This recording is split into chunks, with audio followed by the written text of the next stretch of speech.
Mister اسٹاگر، تم نے تو کہا تھا کہ تم میری مدد کرو گے، پھر مجھے بے ہوش کر کے یہاں کیوں قید کر دیا؟ میں نے اس کی آنکھوں میں نظریں گاڑتے ہوئے استفہامیہ لہجے میں کہا۔ تم نے میرے ساتھ کیوں دھوکہ کیا؟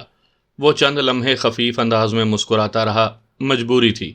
اگر میں ایسا نہ کہتا تو تم کبھی بھی ہم پر اعتماد نہ کرتے اور نہ ہی ہمارے ساتھ آنے پر راضی ہوتے۔ اس صورتحال میں ممکن تھا کہ میں غصے میں آ کر تمہیں گولی مار دیتا، لیکن میں ایسا بالکل نہیں چاہتا تھا کیونکہ تم ہمارے لیے بہت قیمتی ہو، اسی لیے مجھے تمہارے ساتھ دھوکہ کرنا پڑا۔ اس کے پر اعتماد انداز میں کہنے پر میرا خون کھول اٹھا، تاہم میں نے جذبات کے بجائے ہوش سے کام لینا بہتر سمجھا۔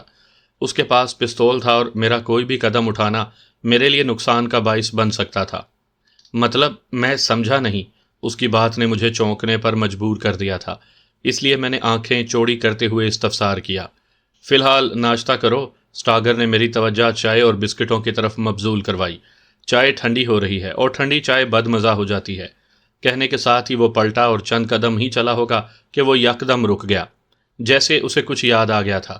وہ مڑا اور میری طرف دیکھتے ہوئے باور کروانے والے لہجے میں بولا، مسٹر مورس، تمہارے انداز و اطوار سے میں نے اندازہ لگایا ہے کہ تم جیسا دکھتے ہو ویسے نہیں ہو۔ تم میں ایسی خاص بات ضرور ہے جس سے تمہیں مجھ سے سوالات کرنے کی ہمت اور جرت ہوئی۔ ان کو دیکھ رہے ہو؟ کہنے کے ساتھ ہی اس نے جینری اور اس کے ساتھیوں کی طرف اشارہ کیا۔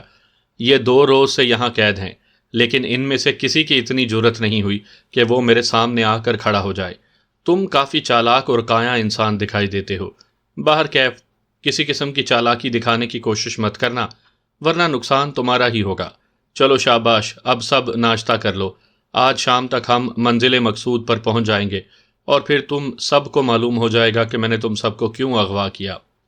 اتنا کہنے کے بعد وہ پلٹ کر گوربا اور رچرڈ کے ساتھ دروازے کی طرف بڑھا۔ تم ابھی بتاؤ کیوں اغوا کیا ہے ہمیں؟ دفعتاً جینری نے چلا کر کہا۔ شاید مجھے بولتا دیکھ کر اس میں بھی جرت پیدا ہو گئی تھی۔ اسٹاگر نے مڑ کر ایک غیظ بھری نظر اس پر ڈالی لیکن بولا کچھ نہیں۔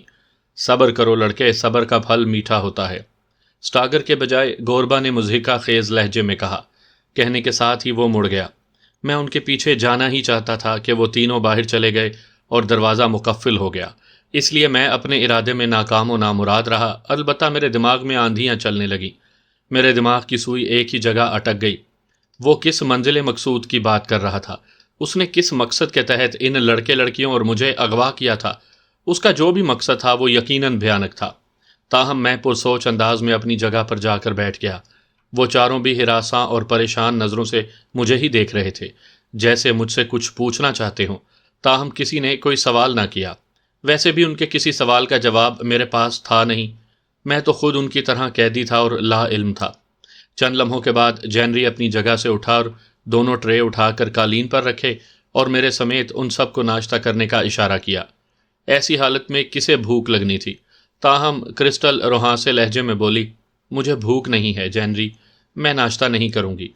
کہنے کے ساتھ ہی اس نے اپنا چہرہ موڑ لیا اور دوسری طرف دیکھنے لگی۔ اس کی آنکھیں نم اور سرخ تھیں، سر کے بال الجھے ہوئے تھے اور وہ خاموشی سے اشک بہا رہی تھی۔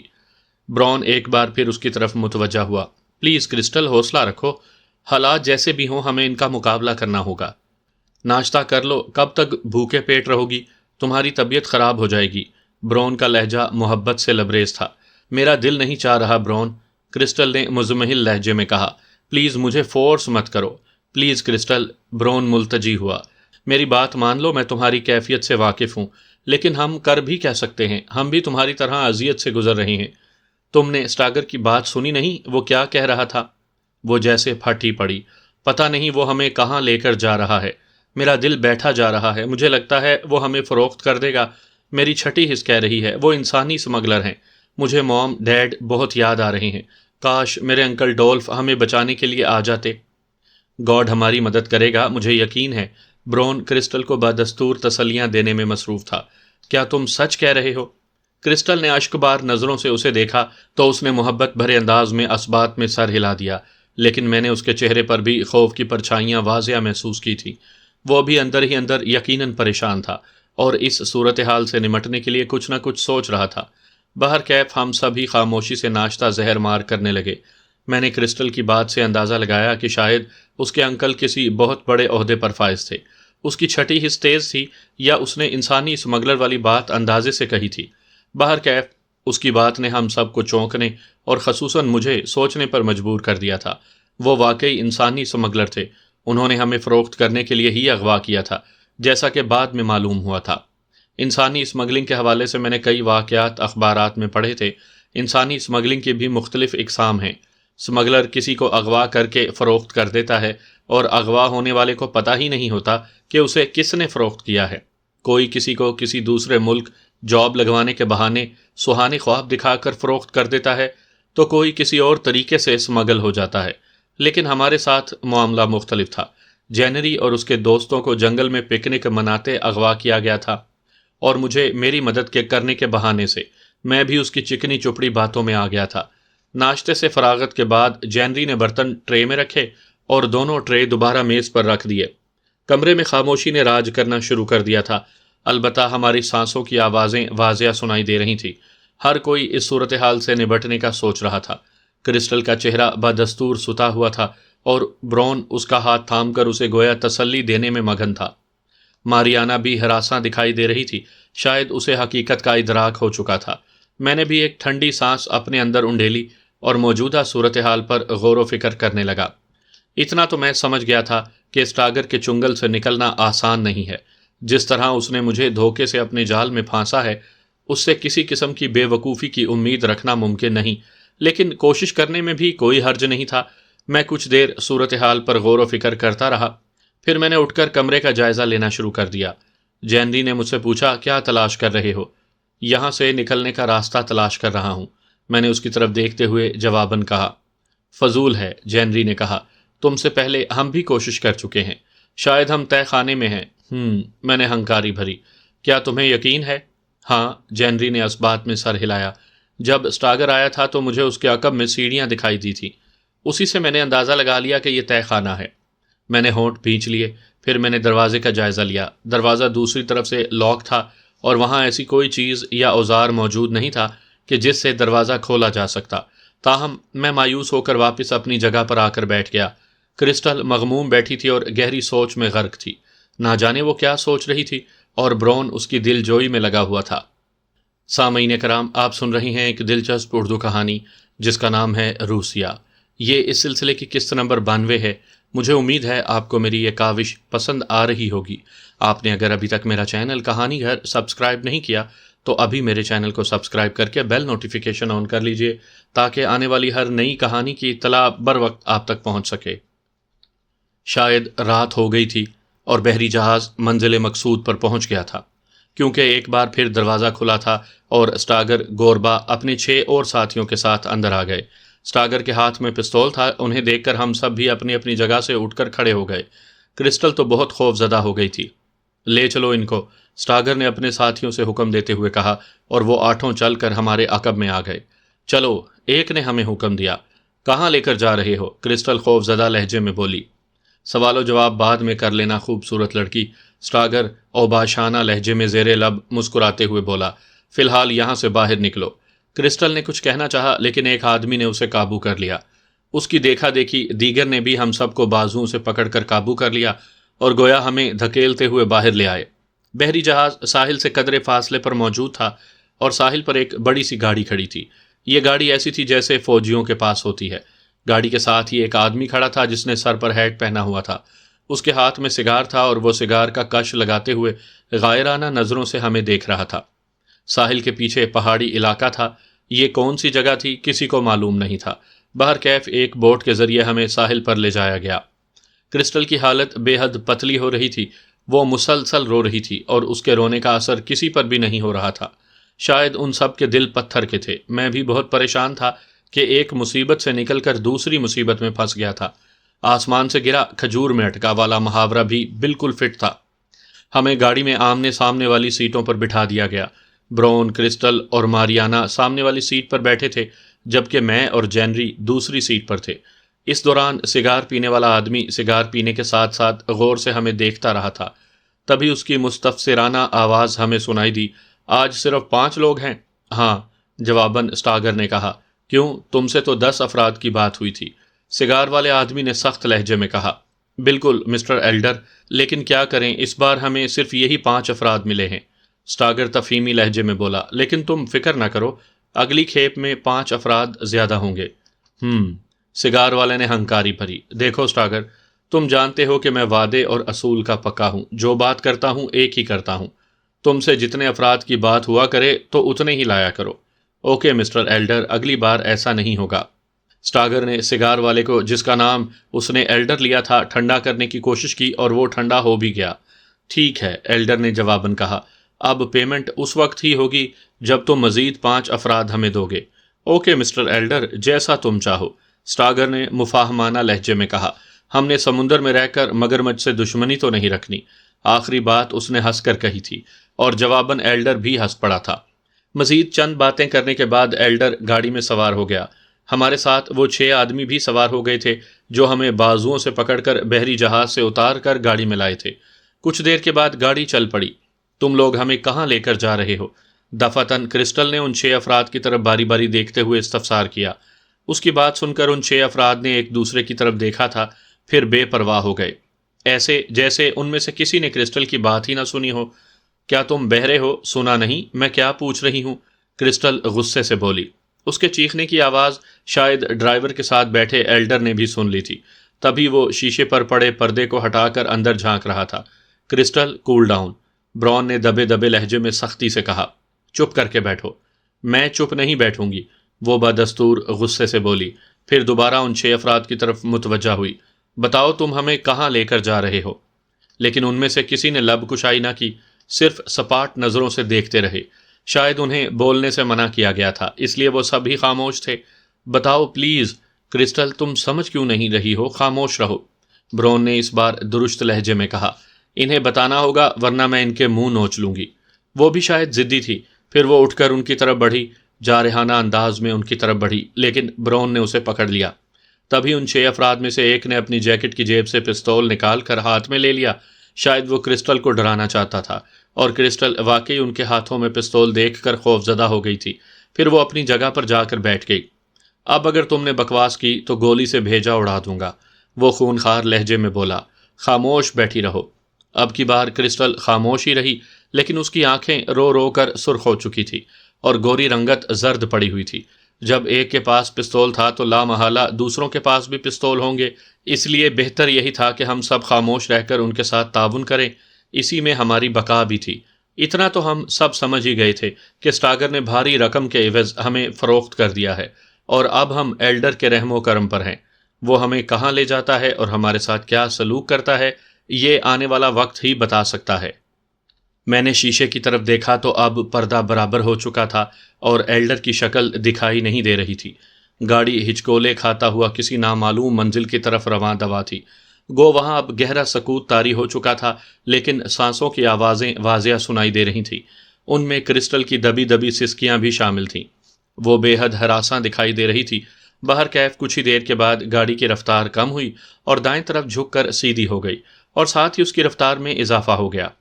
اب گاڑی ہموار راستے پر دوڑنے لگی۔ شاید اب گاڑی پہاڑی راستے سے نکل کر پکی سڑک پر چڑھ گئی تھی۔ پستول دکھا کر ڈرانے والا اب خونخوار نظروں سے کرسٹل کو دیکھ رہا تھا۔ پستول بدستور اس کے ہاتھ میں تھا۔ میں نے کن اکھیوں سے کرسٹل کی طرف دیکھا تو وہ سسکنے کے ساتھ ساتھ خوف بھری نظروں سے پستول کو بھی دیکھ لیتی تھی، جبکہ ماریانا کا چہرہ سپاٹ تھا۔ شاید وہ ذہنی طور پر آنے والے حالات کے لیے تیار تھی۔ یہ سفر تقریباً 1.5-2 گھنٹے پر محیط رہا تھا۔ پھر گاڑی کسی جگہ رک گئی اور وہ سب باری باری گاڑی سے نیچے اتر گئے۔ اس کے بعد ہمیں بھی اتار لیا گیا۔ رات ہو چکی تھی اور اندھیرا پھیلا ہوا تھا۔ ہماری گاڑی کسی جنگل میں درختوں کے درمیان گھرے ایک کاٹیج کے سامنے کھڑی تھی۔ چاند کی ملگجی روشنی چاروں اطراف پھیلی ہوئی تھی، اور اس روشنی میں وہ کاٹیج کسی ہیولے کی مانند دکھائی دے رہا تھا، ایسے جیسے ڈراؤنی فلموں میں ویران کاٹیج جنگلوں کے بیچوں بیچ بنے ہوئے دکھائی جاتے ہیں۔ کاٹیج زیادہ بڑا نہیں تھا، لیکن بے حد خوبصورت انداز میں بنایا گیا تھا۔ اس کے اندر روشنی ہو رہی تھی۔ گاڑی کا انجن بند ہو چکا تھا۔ ایلڈر اور ڈرائیور بھی گاڑی سے اتر آئے تھے۔ میں حیرت بھری نظروں سے قرب و جوار میں دیکھ رہا تھا۔ یقیناً جینری، برون، کرسٹل اور ماریانا بھی میری طرح ہی حیران و پریشان ہوں گے۔ جنگل میں اس کاٹیج کے علاوہ اور کوئی کاٹیج یا عمارت موجود نہیں تھی۔ دور دور تک درختوں کا گھنا سلسلہ پھیلا ہوا تھا اور چاند کی ملگجی روشنی میں وہ درخت بھی ہیولوں کی مانند دکھائی دے رہے تھے۔ ہوا کے چلنے سے درخت کی ٹہنیاں یوں ہلتی تھی جیسے کوئی بھوت اپنے ہاتھ فضا میں لہراتا ہے۔ یہ تم ہمیں کہاں لے آئے ہو؟ اس بار میں نے لب کشائی کی اور حیرت بھرے لہجے میں ایلڈر سے استفسار کیا۔ اوئے، کوئی سوال نہیں، خاموش رہو، ایلڈر نے کرخت لہجے میں کہا۔ پھر اس نے ہمیں اتارنے والوں کی طرف دیکھتے ہوئے کہا، لے چلو ان سب کو، سردی بڑھ رہی ہے، کوئی بیمار ہی نہ ہو جائے۔ سردی واقعی بڑھ رہی تھی، میرے بھی ہاتھ برف کی مانند سرد ہو رہے تھے۔ ایلڈر کے حکم پر اس کے ساتھیوں نے ہمیں دھکیلتے ہوئے کہا، چلو۔ دھکے مت دو، ہم چل رہے ہیں، جینری نے برا سا منہ بناتے ہوئے کہا۔ اچھی بات ہے، ایک آدمی نے مضحکہ خیز لہجے میں کہا۔ معلوم نہیں کاٹیج میں کتنے کمرے تھے، لیکن وہ اندر سے بھی خوبصورت بنا ہوا تھا۔ وہ ہمیں ایک روشن کمرے میں لے آئے۔ کمرے میں 2 صوفے اور ایک میز پڑی تھی۔ فرش پر دبیس قالین بچھا ہوا تھا۔ دائیں طرف کونے میں لکڑی کی ایک بڑی سی الماری پڑی ہوئی تھی، جبکہ بائیں طرف کھڑکی تھی جس پر نفیس سا پردہ لگا ہوا تھا۔ شاید وہ کھڑکی باہر کی طرف کھلتی تھی۔ دفعتاً 2 آدمیوں نے جلدی سے آگے بڑھ کر ایک بڑے سے صوفے کو اٹھا کر سائڈ پر رکھا اور اس جگہ سے قالین ہٹا دیا۔ فرش پر لوہے کی ایک بڑی سی چادر پڑی دکھائی دی تھی جس کے ایک کنارے پر لوہے کا ہک تھا۔ ہک اس انداز میں لگا ہوا تھا کہ قالین کے نیچے ہونے کے باوجود اس کی موجودگی کا احساس نہیں ہوتا تھا۔ ایک آدمی نے ہک پکڑ کر لوہے کی چادر کو کسی ڈھکن کی مانند اٹھایا تو دوسری طرف ہمیں لوہے کی سیڑھیاں دکھائی دیں۔ شاید نیچے تہہ خانہ تھا۔ تہہ خانہ دیکھ کر میں بھی چونک پڑا۔ کسی کے بولنے سے پہلے ہی ایلڈر نے ہم سب سے مخاطب ہو کر کہا، چلو بھائی، سب باری باری نیچے اتر جاؤ۔ آخر تم لوگ ہمیں کہاں لے آئے ہو اور ہمارے ساتھ کیا کرنا چاہتے ہو؟ جینری نے پوچھا۔ فی الحال نیچے تو چلو، بتا دوں گا، ایلڈر نے جواباً زیر لب مسکراتے ہوئے کہا۔ چلو شاباش، وقت ضائع مت کرو۔ دیکھو پلیز ہمارے ساتھ کچھ برا مت کرو، جینری نے ملتجی لہجے میں کہا۔ ہمیں چھوڑ دو، تم جتنی دولت مانگو گے ہم تمہیں دیں گے، بس ہم سب کو چھوڑ دو۔ ہاں پلیز، ہم تمہیں بہت ساری دولت دیں گے، ہمیں چھوڑ دو، دفعتاً کرسٹل نے بھی التجائیہ لہجے میں کہا۔ میرے ڈیڈ موم بہت پریشان ہوں گے، مجھے ان کی بہت یاد آ رہی ہے، پلیز ہماری بات مان لو۔ آخر میں اس کے لہجے میں نمی سی گھل گئی تھی۔ ایلڈر نے معنی خیز نظروں سے باری باری ان دونوں کی طرف دیکھا، پھر اس نے اپنے ساتھیوں کو اشارہ کیا، گویا کہہ رہا ہو کہ انہیں تہہ خانے میں لے چلو۔ جواباً انہوں نے اسبات میں سر ہلائے اور پھر ہم سب کو تہہ خانے میں اتارنے کا حکم دیا۔ سب سے زیادہ کرسٹل نے مزاحمت کی تھی۔ وہ چیختی رہی تھی، منتیں ترلے کرتی رہی تھی، لیکن اس کی منتیں ترلے سب کچھ نکار خانے میں طوطی کی آواز کی طرح ثابت ہوا تھا۔ وہ سیڑھیاں اترنا نہیں چاہتی تھی، لیکن ایلڈر کے ایک ساتھی نے اسے گھسیٹ کر سیڑھیوں کی طرف دھکا دیا اور ساتھ ہی کرخت لہجے میں کہا، چلو اترو۔ کرسٹل تہہ خانے کی سیڑھیوں پر گرتے گرتے بچی۔ اس کے حلق سے خوفناک چیخ نکلی، تاہم برون نے اسے بازو سے پکڑ لیا۔ اگر بر وقت برون اسے پکڑ نہ لیتا تو وہ واقعی سیڑھیوں پر گر کر لڑکتی ہوئی نیچے جا پڑتی۔ خوف سے اس کا چہرہ متغیر ہو چکا تھا۔ تبھی برون نے غصے سے کہا، کیا کر رہے ہو بے وقوف، اگر یہ نیچے گر جاتی تو؟ پھر شرافت سے باری باری نیچے اترو، ایلڈر نے تنبیہ کرتے ہوئے کہا۔ اگر بات نہیں سنو گے تو پھر تم سب کو اٹھا اٹھا کر نیچے پھینکنا پڑے گا۔ کسی کی ہڈی پسلی ٹوٹ گئی تو میں اس کا ذمہ دار نہیں ہوں گا۔ اوکے، ہم اترتے ہیں، جینری نے بادل نخواستہ ہار ماننے والے لہجے میں کہا۔ ان کی بات ماننا ضروری تھا، ورنہ مجھے ان میں رحم نام کی رمق دکھائی نہیں دی تھی۔ اٹھو کرسٹل، برون نے کہا اور پھر اسے سیڑھیاں اترنے کو کہا۔ اب کی بار سب خاموشی سے باری باری نیچے اتر گئے۔ سب سے آخر میں اترا تھا۔ نیچے اتر کر میں نے دیکھا وہ ایک سرنگ تھی جس میں روشنی کا معقول انتظام تھا۔ سرنگ قدرے کھلی اور میرے اندازے کے مطابق 200 گز لمبی تھی۔ ایلڈر اور اس کے ساتھی بھی نیچے اتر آئے۔ پھر ایلڈر کے حکم پر ہم سب سرنگ میں چل پڑے اور مسلسل چلتے رہے۔ سرنگ کے اختتام پر لوہے کا ایک دروازہ تھا جس پر قفل لگا ہوا تھا۔ ایک آدمی نے آگے بڑھ کر قفل کھولا اور پھر اس نے دروازہ کھول دیا۔ دروازہ کھلنے کی آواز باز گشت بن کر سرنگ میں پھیل کر معدوم ہو گئی تھی۔ پھر ایلڈر کے حکم پر ہم سب اندر چلے گئے۔ وہ ایک زمین دوز عمارت تھی جس میں کئی کمرے بنے ہوئے تھے۔ گو وہ عمارت چھوٹی تھی لیکن ویسی ہی تھی جیسی بلیک پوائنٹ جزیرے پر ہیری ٹام کی عمارت تھی۔ عمارت روشن تھی اور دیواروں پر جگہ جگہ آگ بجھانے کے لیے گیس سلنڈر بھی نصب تھے۔ ہم سب حیرت بھری نظروں سے عمارت کا جائزہ لے رہے تھے۔ ہمیں ایک بڑے سے کمرے میں پہنچا دیا گیا۔ وہ کمرہ بھی کافی بڑا تھا۔ فرش پر دبیس قالین بچھا ہوا تھا اور دروازے کے سامنے والی دیوار کے ساتھ قطار میں قالین پر بستر بچھے ہوئے تھے۔ بائیں طرف کونے میں واش روم کا ایک دروازہ تھا، دوسرے کونے میں ایک خاصا بڑا اور اوپن کچن تھا جہاں ضرورت کی ہر چیز موجود تھی۔ جیسا کہ بعد میں معلوم ہوا تھا، کچن میں ایک بڑی اور لمبی سی ٹیبل بھی پڑی ہوئی تھی جس کے گرد 10 عدد کرسیاں پڑی ہوئی تھیں۔ ایک کونے میں مجھے کیمرہ بھی دکھائی دیا جو کافی اونچائی پر تھا۔ میرے اندازے کے مطابق چھت فرش سے تقریباً 30-35 فٹ بلند تھی۔ دوسروں کی طرح میں بھی حیرت بھری نظروں سے اس کمرے کا جائزہ لے رہا تھا کہ تبھی ایلڈر کی آواز نے ہماری محویت توڑ دی۔ میں نے بے اختیار چونک کر اس کی طرف دیکھا۔ فی الحال تم سب یہیں رہو گے، وہ کہہ رہا تھا۔ ایک بات تم سب اپنے اپنے دماغوں میں بٹھا لو، اگر کسی نے کوئی چالاکی دکھائی یا گڑبڑ کرنے کی کوشش کی تو میں اس کے ساتھ کسی قسم کی کوئی رعایت نہیں کروں گا۔ ایسی ایسی اذیتیں دی جائیں گی کہ جس کا تم صرف تصور ہی کر سکتے ہو، سمجھ گئے ہو؟ کہنے کے ساتھ ہی اس نے باری باری جائزانہ نظروں سے ہمیں دیکھا۔ ہاں، ہم سمجھ گئے ہیں، جینری نے بولنے میں پہل کی، ہم میں سے کوئی چالاکی نہیں کرے گا۔ گڈ، ایلڈر زیر لب مسکرا کر بولا، تم کافی سمجھدار ہو۔ برون نے سوال کیا، لیکن یہ تو بتا دو کہ یہ کون سی جگہ ہے اور تم لوگ ہمیں یہاں کس مقصد کے لیے لائے ہو؟ ابھی بتانے کا وقت نہیں ہے جنٹلمین، انتظار کرو، جلد تم سب کو پتہ چل جائے گا، ایلڈر نے اطمینان سے جواب دیا۔ فی الحال یہاں مزے کرو، خوب کھاؤ پیو، کسی قسم کی کوئی روک ٹوک نہیں ہے۔ کچن میں کھانے پینے کی ہر چیز موجود ہے، اوون بھی ہے، جب کچھ کھانے کو دل چاہے تو گرم کر کے کھا سکتے ہو۔ لیکن میں ایک بار پھر تنبیہ کر رہا ہوں، کوئی چالاکی یا ہوشیاری برداشت نہیں کروں گا۔ ویسے بھی چالاک لوگ مجھے بالکل پسند نہیں ہیں۔ وہ چند لمحے غور سے ہماری طرف دیکھتا رہا، جیسے منتظر ہو کہ ہم سے کوئی بات کرے گا، لیکن جب کوئی کچھ نہ بولا تو اس نے اپنے ساتھیوں سے مخاطب ہو کر کہا، چلو۔ ایلڈر مڑا ہی تھا کہ دفعتاً کرسٹل نے آگے بڑھ کر اس کا بازو پکڑ لیا۔ وہ چونکا اور مڑ کر اس کی طرف دیکھا۔ اس کی آنکھوں میں درشتگی تھی، جیسے اسے کرسٹل کا بازو پکڑنا پسند نہ آیا ہو، تاہم اس نے اسے کچھ کہا نہیں۔ کرسٹل رندھی ہوئی آواز میں اس سے ملتجی ہوئی، پلیز مسٹر ایلڈر، مجھے چھوڑ دو، میں یہاں نہیں رہ سکتی، میرے موم ڈیڈ پریشان ہوں گے، پلیز، میرا دم گھٹ جائے گا، پلیز مجھ پر رحم کرو۔ ایلڈر کے چہرے پر خفیف سی مسکراہٹ ابھری، پھر اس نے اپنا بازو اس کی گرفت سے نکالتے ہوئے اچانک ہی بے رحمانہ انداز میں اسے زور سے دھکا دے دیا۔ کرسٹل لڑکھڑاتی ہوئی قالین پر گر گئی، اس کے حلق سے چیخ نکلی اور وہ جلدی سے اٹھ کر بیٹھ گئی اور دہشت زدہ انداز میں رونے لگی۔ پتہ نہیں اسٹاگر کس ڈر پوک کو اٹھا لایا ہے، مسلسل روئے جا رہی ہے۔ ایلڈر ناگواری سے بولا، اگر میں کچھ دیر یہاں رک کر اسے روتا دیکھتا رہا تو غصے میں آ کر اسے گولی مار دوں گا۔ Please mister Elder, please, Crystal گڑ گڑا رہی تھی اور ایلڈر کے چہرے کے تاثرات بگڑتے جا رہے تھے۔ وہ شاید بڑی مشکل سے خود کو کنٹرول کیے ہوئے تھا۔ پھر اس نے ایک ہنکاری بھری اور اپنے ساتھیوں سے بولا، چلو۔ کہنے کے ساتھ ہی وہ اپنے ساتھیوں کے ساتھ کمرے سے باہر نکل گیا، ساتھ ہی زوردار انداز میں دروازہ بند ہو گیا۔